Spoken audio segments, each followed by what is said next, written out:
ya a nuestro estudio. ¿Estamos listos? Yo estoy listo. Entonces vamos a comenzar el estudio en esta noche. Pluma en mano, cuaderno de notas a mano, la Biblia a la mano, porque el tema de hoy es muy importante. Siempre me gusta empezar con la introducción. ¿Qué piensas cuando leemos que Cristo anunció a los suyos que regresaría otra vez? Por siglos, conforme a lo que está escrito, y en mi punto de vista, se ha enseñado mal, se ha malentendido, porque se ha alargado su regreso por siglos. Y aún hoy, de acuerdo a esas doctrinas, dejan esa venida de Cristo en suspenso. ¿Cuándo vendrá? Nadie sabe. Haciendo ver mal lo que se dijo sobre ello, sobre esa venida, e inventando cada cosa, tratando de acomodar las cosas a lo que les enseñaron.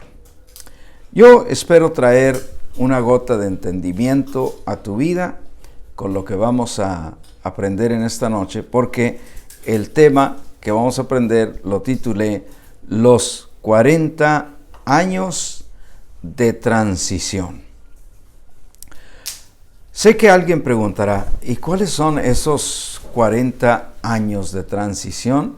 Bueno, para arrancar te voy a explicar así muy brevemente. Son esos años desde el año 33 y medio de nuestra era, o de Cristo, hasta el año 70. Porque Cristo dijo, no pasará esta generación sin que todo esto acontezca. Basado en eso, vamos a ir entonces, recuerda que esta es la Escuela de Transformación, esta es la lección número 30, y también recuerda que tú puedes recibir las notas de la lección antes del estudio, antes del viernes, y estudiarla de por sí en tu casa, estudiar las citas bíblicas, estudiar el tema, y también recibes una hoja de preguntas donde puedes hacerte participante con la clase. Entonces, aquí comenzamos con Mateo capítulo 10, verso 23, como el primer verso que ponemos aquí. Mira lo que dijo el Señor.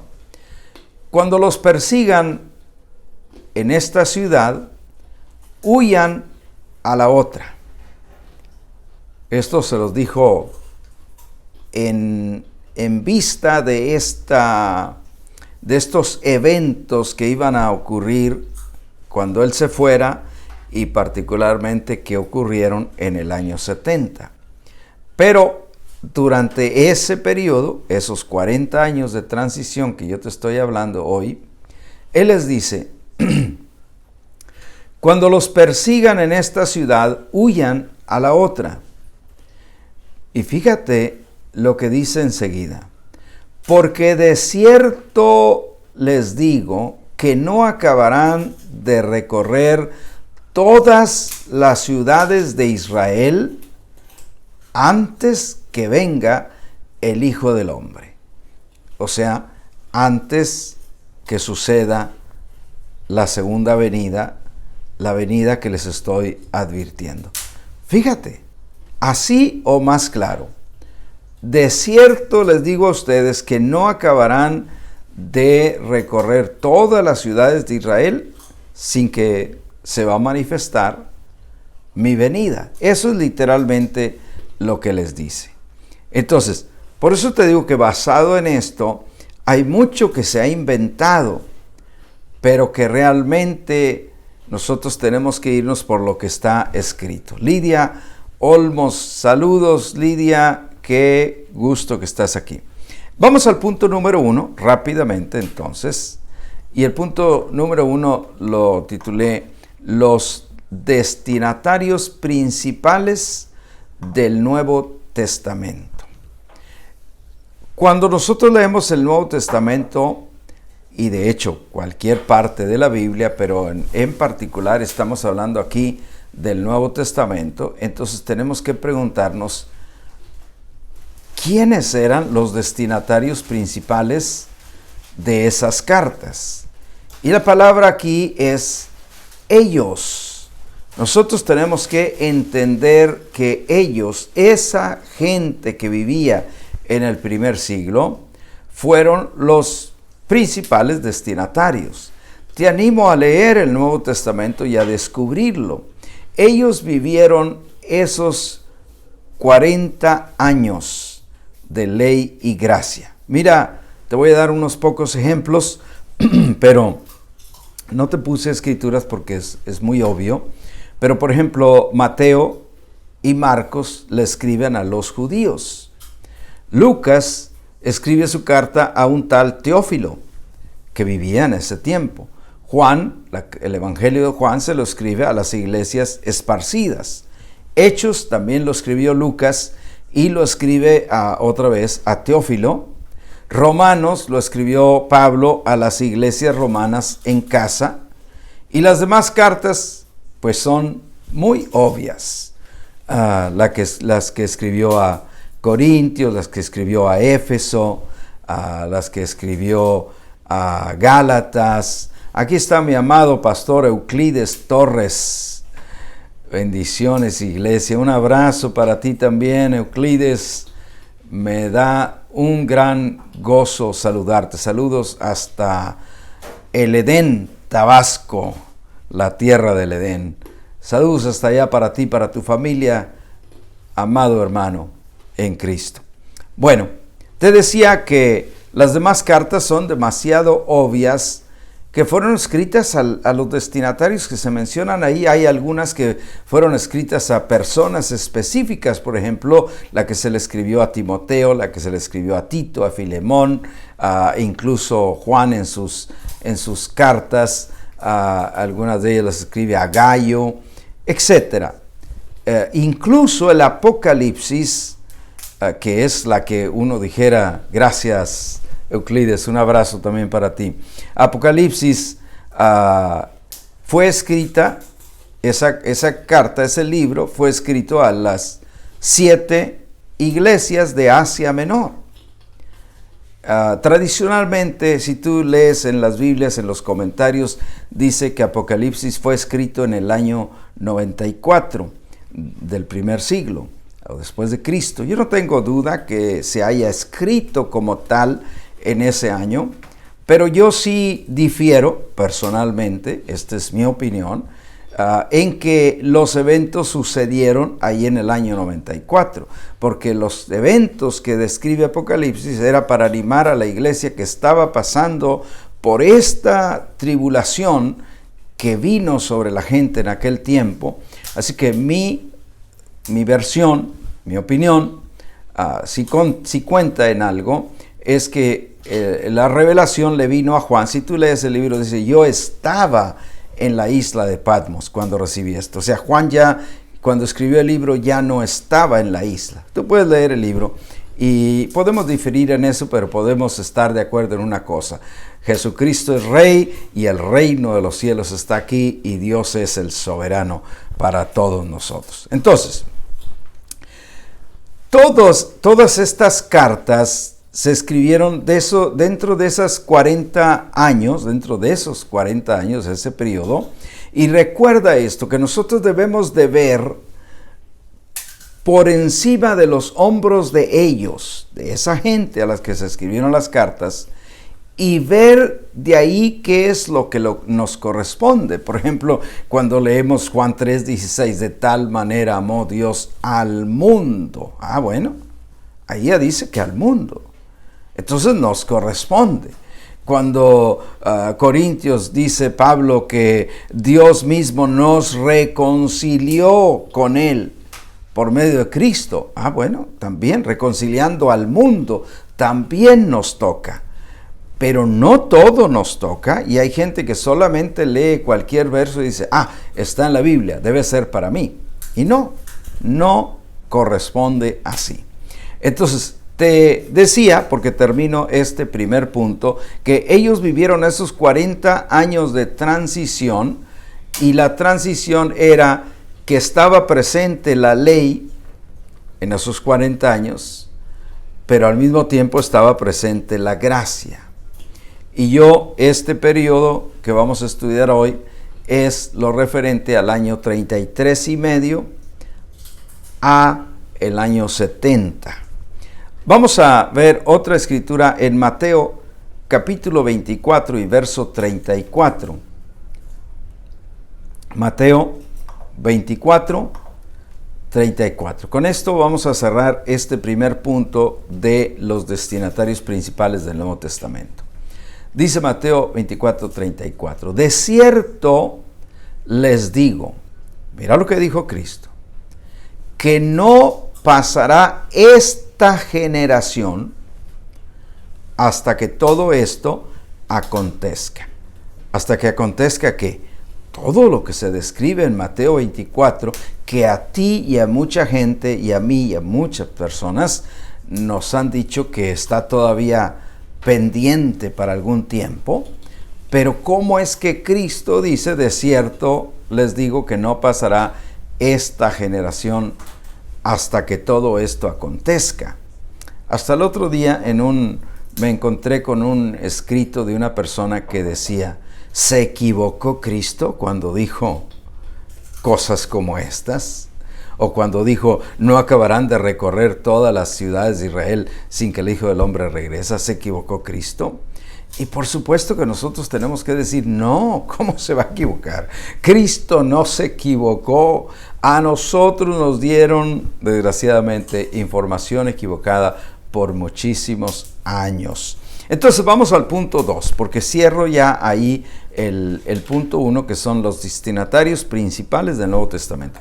Entramos entonces dentro de este periodo de 40 años, acuérdate, 33 y medio al año 70, aproximadamente 40 años. Si le falta poquito, te lo debo, si le sobra, me lo debes, ahí están. Pero no nos vamos a poner a discutir por poquito, sino que estamos hablando de esa generación de 40 años, porque Cristo dijo que no pasaría esa generación, entonces por eso se cumplió un poquito antes de los 40. Y vamos a hablar este segundo punto, entonces lo titulé los ministros incompetentes del antiguo pacto. ¿Quiénes eran estos ministros incompetentes? Bueno, tú ya lo sabes conmigo, sacerdotes del culto, del templo, de la ley, de la letra, de condenación. Estos ministraban y practicaban solo lo referente al antiguo pacto, sin darse cuenta que Dios había anunciado un mejor pacto que iba a estar presente ahí. Vamos a leer 2 Corintios 3, 14 al 16. Y yo te pongo solo unos versos porque trato de hacer esto lo más corto que puedo. Pero dice, hablando de esos ministros incompetentes del antiguo pacto, pero el entendimiento de ellos se embotó, se cerró, se apajonó. Se cuenta un carro apajonado, no corre. Porque hasta el día de hoy, pero hasta el día de hoy, está hablando Pablo cuando escribió esto, hasta ese día, cuando leen el antiguo pacto, les queda el mismo velo no descubierto, el cual por Cristo es quitado. Leemos el siguiente verso, 15, y dice, y aún hasta el día de hoy, cuando Pablo escribía eso, cuando se lee a Moisés, el velo de ignorancia, el velo de no querer avanzar hacia lo que Dios estaba ya marcando, el velo de no querer ver al Hijo revelado, trayendo esta nueva era, El velo, dice, está puesto sobre el corazón de ellos. Leemos el último verso, el 16, y dice, pero cuando se conviertan al Señor, el velo se quitará. Lo cual nos enseña que ese velo se quita por Cristo, por medio de Cristo. Pero estamos hablando del segundo punto de los ministros incompetentes del Antiguo Pacto. Estos ministros ministraban en el templo terrenal, que en ese tiempo estaba en pie. Estaban atorados en sombras de Cristo, haciendo sacrificios, lavamientos, bautismos, votos, etc. Mira las escrituras que tenemos ahí, Marcos 7, 3 y 4, lo que nos va a hablar de cómo era la vida no de la vida de la iglesia, pero la vida de esta gente que vivía atorada en el Antiguo Pacto. Marcos capítulo, ¿qué dijimos? 7, 3 y 4. Ahí está. Porque los fariseos, te voy a describir cómo era la vida común de aquel tiempo, de esa gente que vivía con el velo puesto. Porque los fariseos y todos los judíos, aferrándose a la tradición de los ancianos, si muchas veces no se lavan las manos, no comen. Siguiente. Y volviendo de la plaza, si no se lavan, no comen. Y otras muchas cosas. Nota que dice otras muchas cosas. Aquí menciona algunas. Pero ellos tenían un montón de cosas en las que estaban atorados, que todo era sombra de Cristo, pero que ellos no pudieron llegar a la realidad. Y muchas otras cosas hay que tomaron para guardar, mira, como los lavamientos de los vasos de beber y de los jarros y de los utensilios de metal y de los lechos, o sea, de las camas. Todo esto eran ritos que ellos tenían que, todo tiene que estar muy limpio, claro, porque en Cristo estamos requete limpios. Y ellos tenían esta cosa de limpiar todo porque, otra vez te recuerdo, era simplemente una sombra de Cristo. Leemos otra en Hechos 21, del 23 al 24, donde nos habla de estos ritos. Y esto es curioso, y te voy a decir por qué es curioso, porque esto le sucedió al mismo apóstol Pablo, el apóstol de la gracia, el apóstol del Nuevo Testamento, el apóstol de los gentiles. Él llegó a Jerusalén y el verso anterior al 23, Santiago, que era el hermano del Señor y era aparentemente el líder de la comunidad cristiana, Santiago le dice, mira, se va a armar un alboroto si saben que estás aquí, porque te han oído lo que tú estás enseñando, pero vamos a calmarlos y haz esto que nosotros te decimos. Y mira lo que le dice, haz pues esto que te decimos. Hay entre nosotros 4 hombres que tienen obligación de cumplir voto. El siguiente, el 24, tienen obligación de cumplir voto. Y dice, tómalos contigo, purifícate con ellos y paga sus votos para que se rasuren la cabeza, se rapen, y todos comprenderán que no hay nada de lo que se les informó acerca de ti, sino que tú también andas ordenadamente, nota, guardando la ley. Si hubo un apóstol que dijo que ya no vivimos bajo la ley, sino bajo la gracia, fue Pablo. Sin embargo, para no armar alboroto y no vivir sujeto, mira lo que Pablo hace. Pablo dice, muy bien, lo hago. Y fue y se metió esos días que tenían que estar allí en el templo, haciendo estos ritos, sabiendo él lo que ya Cristo le había mostrado. Pero por eso te digo que en este tiempo de transición, por eso cuando leemos los evangelios y cuando leemos el libro de los Hechos, hay muchas cosas que no deben de confundirnos, porque nosotros las vemos como si fueran para nosotros, pero acuérdate que la ley corría y la gracia corría, y esto debe de tomarse en cuenta. Entonces, estamos hablando del punto número 2 de los ministros incompetentes, y estos son también los ministros de la circuncisión de la carne. Vamos a leer Gálatas 11 y verso 12. Gálatas 5, ¿verdad? No, ¿qué leí? Ese es el que quise decir. Quise decir Gálatas 5, 11 y 12. Déjame quitar esto. Aquí está. Y yo, hermanos, si aún predico la circuncisión. Ahora, yo creo que todos somos familiares. Era circuncidar el pene del varón al 8º día. Circuncidar significa cortar alrededor. Y entonces Pablo dice, y yo, hermanos, si aún predico la circuncisión, ¿por qué padezco persecución todavía? Dando a entender que él ya no predicaba la circuncisión, no, porque imagínate, él era el apóstol a los gentiles. Dice, en tal caso se ha quitado el tropiezo de la cruz. El siguiente, verso 12.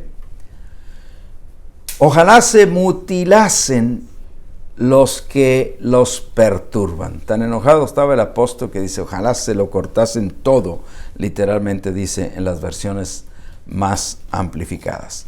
Y llegamos al tercer punto, entonces, no se quejarán que me estoy portando bien. Y tratando de no hacer esto un estudio kilométrico. Estos son temas profundos, pero yo te puedo hablar aquí, pues lo que puedo contarte, lo que podemos aprender en estos minutos. Y el tercer punto, entonces, lo titulé ahora, los ministros competentes del nuevo pacto. Pero no se te olvide que estamos hablando de ese mismo periodo. No se te puede quitar de la mente que todavía no salimos de estos 40 años de esa generación, que todavía estaba pendiente los eventos que Cristo habló, que aquí vamos a hablar todos de ellos en gran detalle, digo yo. Quizá no en gran, pero en buen detalle.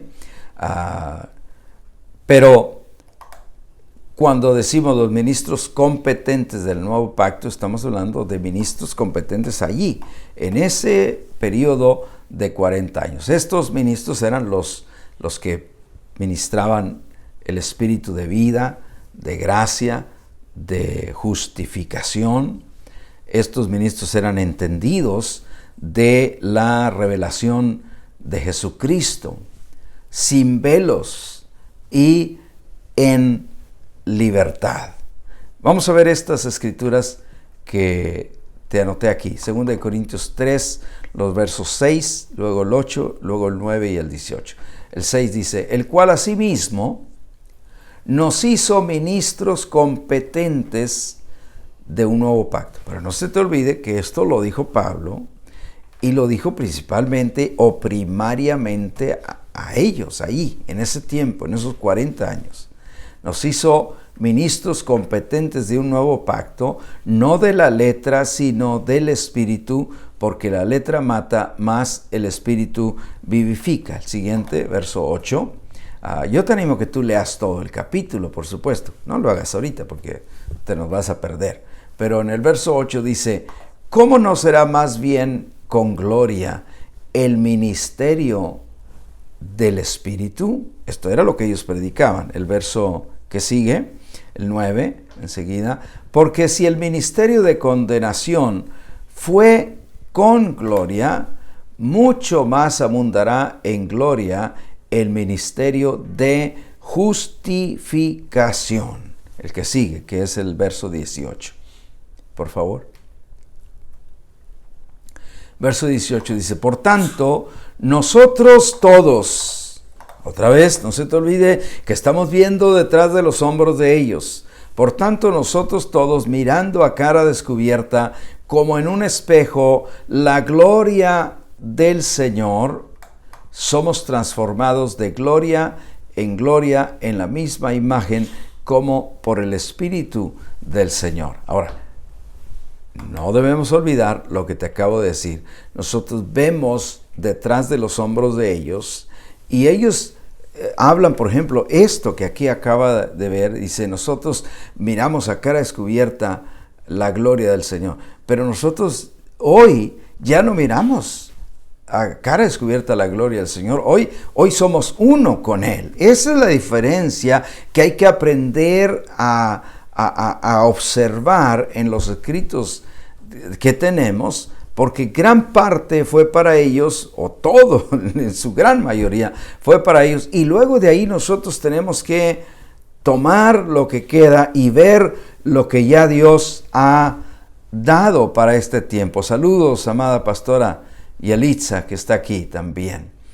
Saludos a todos, dice. Entonces, Pablo decía, nosotros, por tanto, ahora vemos a cara descubierta como en un espejo la gloria del Señor, y somos transformados de gloria en la misma imagen como por el Espíritu del Señor. Sin embargo, nosotros ya somos hechos uno con Él en esta nueva era, o en esta etapa nueva que vivimos en la unión con Dios gloriosa que Dios nos ha permitido vivir en su reino. Saludos, amado pastor Euclides. Entonces, estos ministros competentes también eran los de el real sacerdocio, la nación santa, pueblo adquirido, linaje escogido por Dios. ¿Te recuerdas? Vamos a leer 1 Pedro 2:9.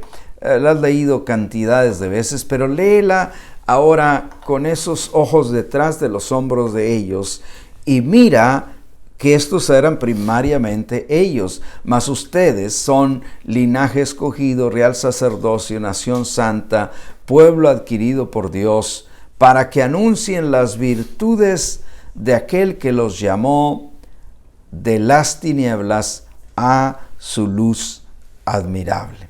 También estos ministros competentes del nuevo pacto. Saludos, amado Willy, qué alegría que estás acá. Estos ministros competentes también eran los ministros del bautismo, pero ya no del bautismo en agua, como hacían los judíos en ritos, sino del bautismo en Cristo, en su cuerpo.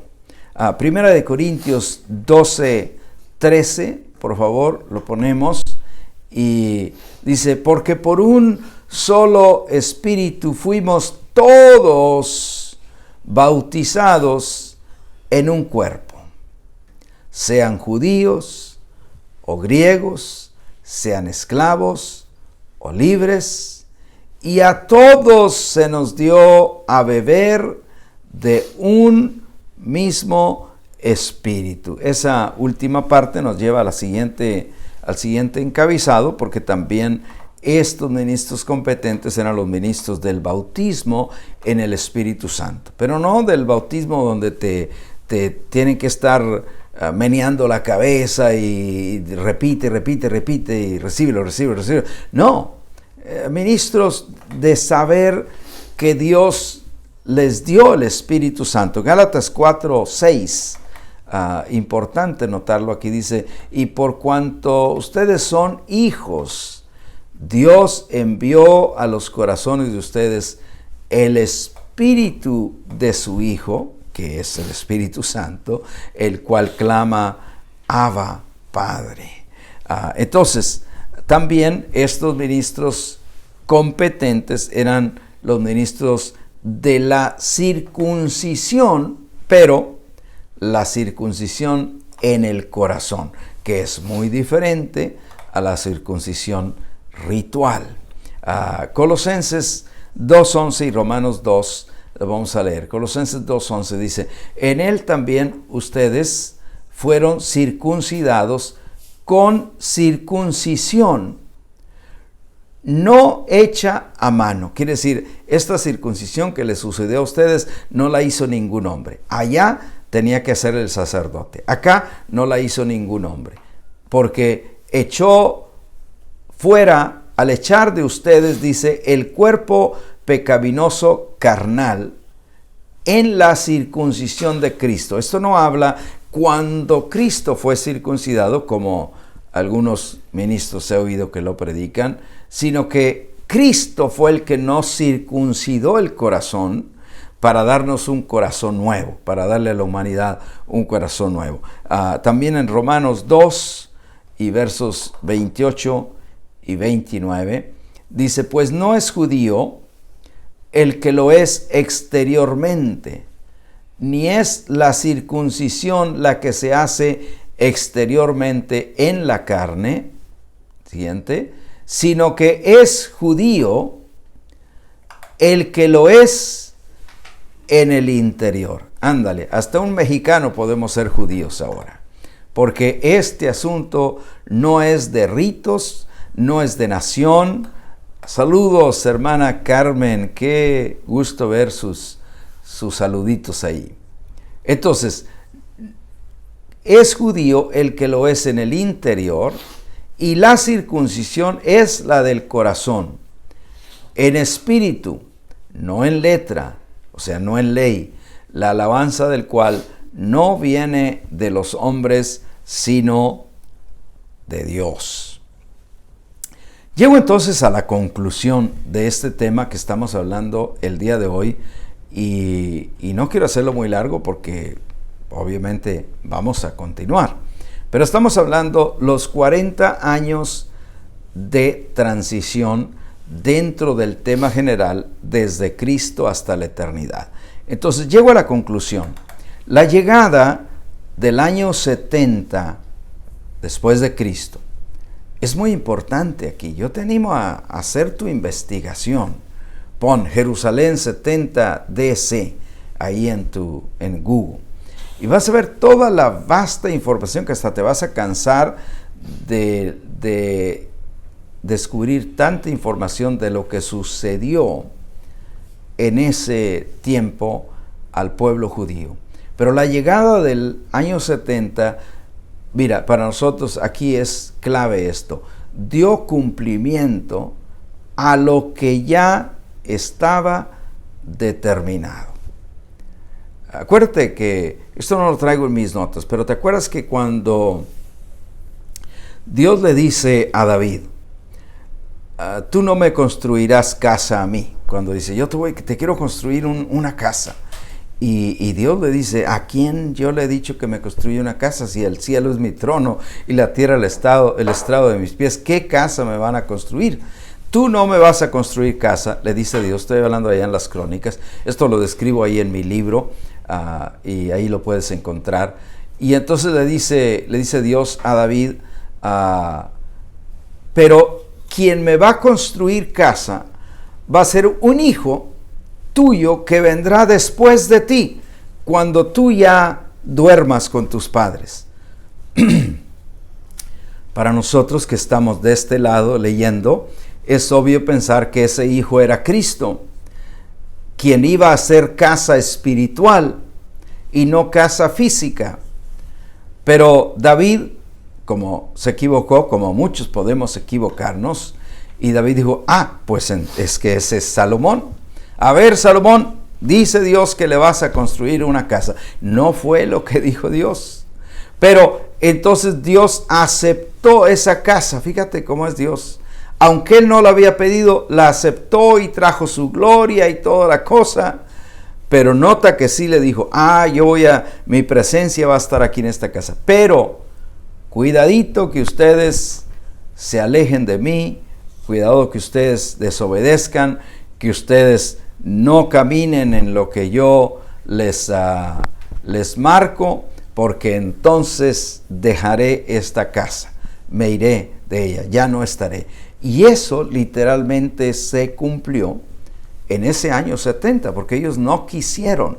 El corazón de este pueblo se ha engrosado, dijo Dios. Con los oídos oyen, o con los oídos no oyen y con los ojos ven pesadamente. Nuestra amada María de la Luz de allá, desde la ciudad de la eterna primavera, desde el estado de Morelos, saludos, dice, para todos, también para usted, mi amada hermana. Vamos a leer ya por último estas escrituras que tienen que ver con el cumplimiento de lo que ya estaba determinado. Ahí están, las puedes copiar. Daniel, vamos a empezar con Daniel 9, 24 al 27. Daniel 9, 24 al 27. Dice, 70 semanas. Ahora, esto se lo dijo Dios a Daniel hace como 500 años antes, porque 70 semanas son 70 de 7 años cada una, entonces estamos hablando como de 490 años. Allá estaban en Babilonia, y allá cuando Daniel le preguntó, allá le dijo, 70 semanas están determinadas para tu pueblo y sobre tu santa ciudad, para terminar la prevaricación y poner fin al pecado y expiar la iniquidad, para traer la justicia perdurable, la justicia que de verdad dura para siempre, y sellar la visión y la profecía y ungir al Santo de los Santos. Siguiente verso, 25. Sabe pues y entiende que desde la salida de la orden para restaurar y edificar a Jerusalén hasta el Mesías príncipe, habrá 7 semanas y 62 semanas. O sea, como sea que las ponga aquí el escritor, estás hablando de 69 semanas. 7 semanas y 62 semanas. Se volverá a edificar la plaza y el muro en tiempos angustiosos. Siguiente verso. Y después de las 62 semanas, obviamente ya habían pasado las otras 7 que mencionó primero, se quitará la vida al Mesías. Quiere decir que la crucifixión de Cristo marcó el fin de la semana número 69, porque dice que después de las 62, más 7 que te acabo de mencionar, se quitará la vida al Mesías. Pero dice, más no por sí, o sea que fueron la gente romana los que lo crucificaron. Pero entonces dice esto que para nosotros es importante, y el pueblo de un príncipe que ha de venir destruirá la ciudad y el santuario, y su fin será con inundación, y hasta el fin de la guerra durarán, ¿qué cosa? Las devastaciones. Leemos el último verso, 27. Nota. Y por otra semana, quiere decir que esto sucedió después, en otro tiempo, porque cuando sucedió la actual destrucción, sucedió en esa última semana de 7 años, la famosa semana de 7 años que te han hablado tanto de ella. Pero aquí dice que por otra semana nos dice lo que sucederá. Confirmará el pacto con muchos. A la mitad, ese príncipe que ha de venir y que vino, de hecho en el año 70, confirmará el pacto con muchos, y a la mitad de la semana hará cesar, nota que, el sacrificio y la ofrenda. Después, con la muchedumbre de las abominaciones, note estas palabras porque Cristo las va a mencionar ahora que vayamos a otra escritura en un momento. Con la muchedumbre de las abominaciones vendrá el desolador o la desolación, que como lo dijo Cristo, hasta que venga la consumación. Y luego nota esto, y lo que está determinado se derrame sobre el desolador, que se cumpla lo que ya está determinado. Nota esa palabra, vendrá el desolador, porque ahora vamos a ver otra escritura, ya solo es esta y otra y terminamos. Mateo capítulo 24, versos 1 al 3, dice: cuando Jesús salió del templo y se iba, tú has leído esto cientos de veces. Reina Mar, nuestra amada Reina Mar Fernández, dice: Reina María también está en sintonía. Saludos, amada hermana, un abrazo para usted. Mira lo que has leído muchas veces tú en Mateo. Ahorita estamos en el reto de lectura, estamos leyendo Mateo, ya casi llegamos al 24, esta semana que viene vamos a llegar. Dice: cuando Jesús salió del templo y se iba, se acercaron sus discípulos para mostrarle los edificios del templo. Siguiente. Respondiendo él les dijo: ¿ven todo esto? De cierto les digo que no quedará aquí piedra sobre piedra que no sea derribada. Siguiente, el 3. Y estando él sentado en el monte de los olivos, los discípulos se le acercaron aparte diciendo: dinos, ¿cuándo serán estas cosas? Nota la primera pregunta. ¿Y qué señal habrá de tu venida? Segunda pregunta. Y tercera, ¿y del fin del siglo? Algunas gentes, otras traducciones la traduce como el fin del mundo. Otras la traducen como el fin de la era, pero al fin y al cabo estaban hablando así, del fin de ese siglo. Nuestro amado Nelson dice, así como usted lo explica en su libro, muy interesante y es claro como lo pone allí. Ven, aquí está un hermano que ya leyó el libro, te agradezco, Nelson. Así es que claro, ahí me puedo expander mucho más que lo que puedo hacer ahora. Pero en estas 3 preguntas que le hicieron: ¿cuándo serán estas cosas? ¿Qué señal habrá de tu venida y del fin del siglo? Natalia Villatoro también nos está mandando corazoncitos y manos. Saludos, Natalia, qué alegría. Bueno, leemos la última escritura, pero la vamos a leer de la nueva versión en nueva versión internacional, ¿verdad? Porque me gustó cómo explicaba ahí. Es Lucas 21, 20 al 22. Ahora bien, mira esto es parte contestando esas preguntas que le hicieron al Señor. Ahora bien, mira, nota qué tan claro lo dice. Cristo le dice a la gente de ahí, de su tiempo, a los que le seguían, a la gente que vivía con él en ese tiempo. Dice: ahora bien, cuando vean a Jerusalén rodeada de ejércitos, sepan que su desolación ya está cerca. ¿Por qué iba a estar rodeada de ejércitos? Porque el príncipe de un pueblo que ha de venir, pero en realidad era Dios mismo trayendo el juicio, usando al general Tito para hacer esta desolación. Cuando vean a Jerusalén rodeada de ejércitos, sepan que su desolación ya está cerca. Seguimos el 21. Entonces, mira qué certero les dice. Entonces, los que estén en Judea,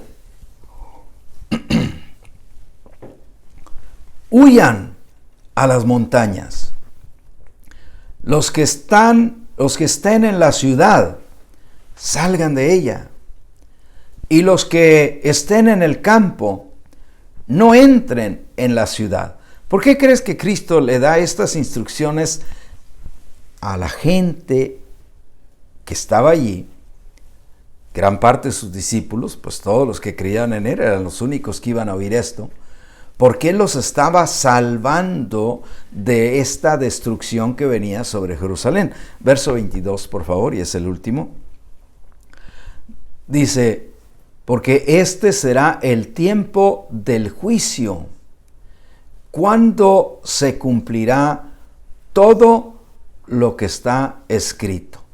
Este será el tiempo del juicio, cuando ven a Jerusalén rodeada, será el tiempo del juicio. Ponme otra vez el verso 20, por favor, porque ahí hay algo que quise notar. Cuando vean a Jerusalén rodeada de ejércitos, sepa que su desolación ya está cerca. A ver, el 21, quizás se me pasó.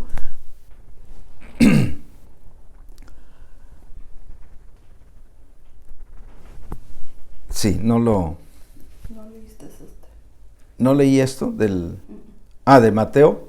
Bueno, nos faltó 24, 14 y 16. Nelson dice, porque les estaba diciendo claro lo que iba a pasar. Claro que sí. Mateo 24, 14. Y será predicado este evangelio del reino en todo el mundo para testimonio a todas las naciones, y entonces vendrá el fin. 15. Otra vez advirtiéndoles. Por tanto, cuando vean en el lugar santo, ahí es donde les dije, pongan atención a la palabra desolación. Cuando vean en el lugar santo la abominación desoladora. Nota esa palabra, la abominación desoladora. Y luego dice, de la que habló el profeta Daniel. De la que habló el profeta Daniel. Acuérdate que ya leímos para que venga la desolación. Y Cristo dice, el que lee, entienda, porque tenías que ser entendido en estos dos libros, o esto es lo que estaba escrito. Verso 16, entonces los que estén en Judea huyan a los montes. Igual como lo leímos entonces en Lucas. ¿Por qué les dijo eso? Como Nelson lo pone aquí, muy certero. Déjame subir el comentario, porque les estaba diciendo claro lo que iba a pasar. Les estaba diciendo claro lo que iba a pasar. Aquí hay otro comentario de Nelson, lo subo también. Dice, la historia de esa tribulación fue muy, pero muy sangrienta, al igual que la Inquisición y la era de los nazis. Claro. O sea, estás hablando dijo, es que Cristo dice esto en Mateo 24, gracias Nelson. Cristo dice, porque habrá entonces gran tribulación, entonces, ahí en el año 70, cual no la ha habido desde el principio del mundo, y luego dice, ni la habrá. Entonces, ¿cuáles son las buenas nuevas que yo puedo traer para ti en esta noche? Que por mucho tiempo te han asustado con una tribulación que ya sucedió. Y si ya sucedió, no va a suceder otra vez, porque Cristo dice, no la ha habido desde el principio del mundo, ni la habrá. En la próxima lección, estoy terminando ya, en la próxima lección aprenderemos lo referente a cómo Cristo les anunció y cumplió que regresaría para los eventos del fin del siglo o de la era. Eso es lo que vamos a ver todavía dentro de los años 33 al 40, al 70, perdón, pero más específicamente ya lo que sucedió en el año 70. Yo terminé mi parte. Quiero orar, y al orar quiero pedirte que tú nos des tus comentarios. ¿Qué te mostró Dios? ¿Qué te habló en este día? ¿Qué puedes ver interesante o que no sabías y que quieres compartir? Porque quizá hay alguien que también le pueda servir. Amado Padre, gracias por tu revelación que nos das a través de tu Espíritu Santo, a través de Jesucristo, nuestro Señor y nuestro Rey. Gracias por ser uno con nosotros, y gracias por ponernos en tu reino y sentarnos en lugares celestiales juntamente con Cristo. Padre, yo oro que esto traiga una medida de entendimiento a cada persona que llegue a oír este mensaje. Yo sé que algunos se enojarán, Señor, porque mucha gente no querrá salir de lo que ha aprendido quizá por décadas y por años y años. Pero yo no estoy aquí para convencer a nadie, yo estoy aquí para hablar tu palabra y para que tu Espíritu Santo sea el que revele y traiga luz de lo que tú quieres hablarnos, y que tengamos esta generación entendida, Señor, entendida de los tiempos y entendida de lo que estamos viviendo el día de hoy. Gracias, Padre.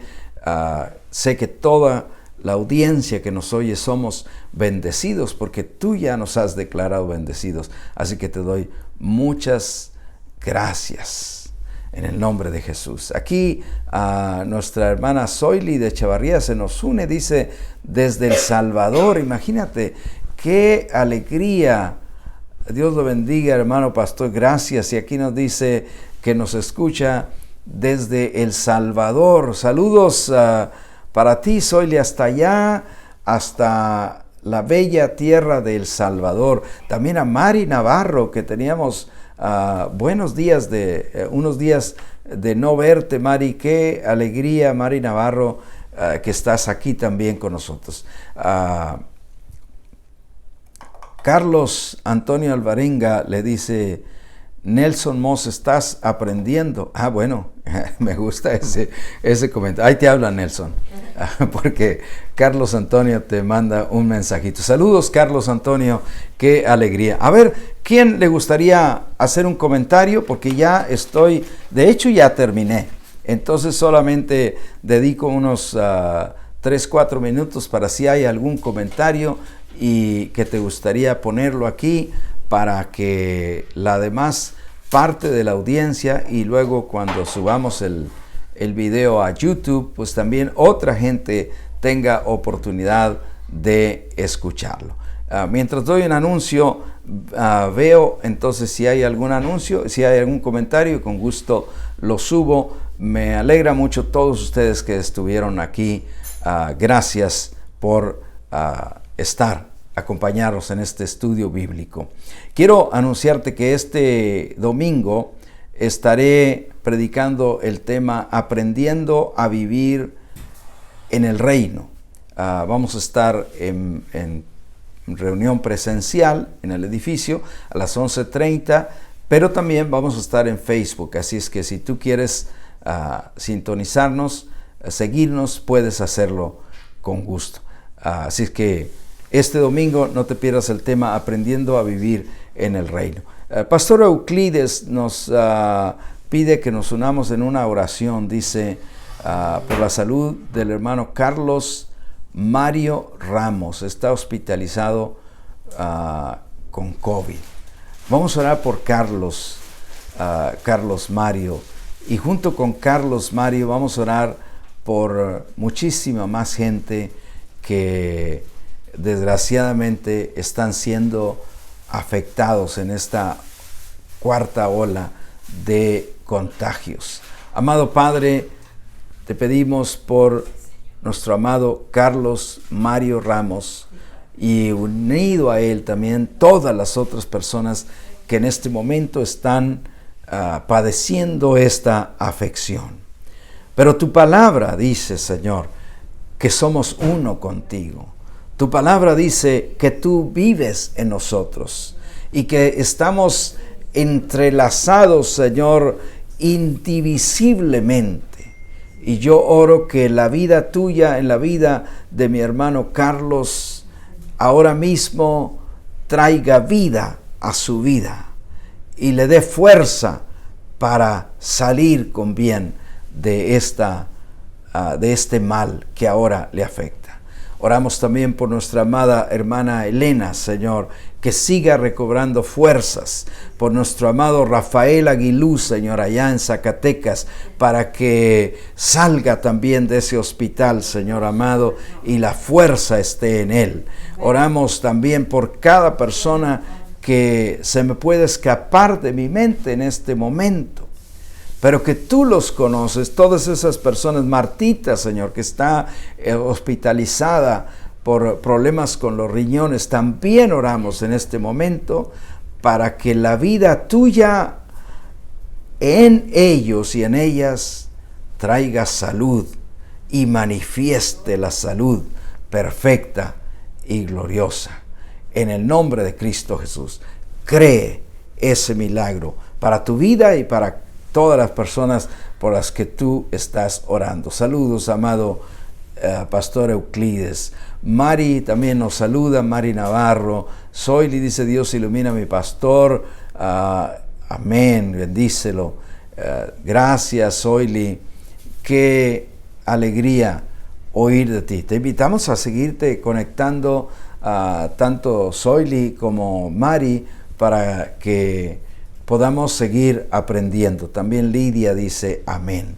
Bueno, a todos y a todas les doy mi saludo más cordial. Por la hermana Cantú, dice la hermana María de la Luz. No sé cuál hermana Cantú será, pero oramos ahora mismo. Tú sí la conoces, Padre.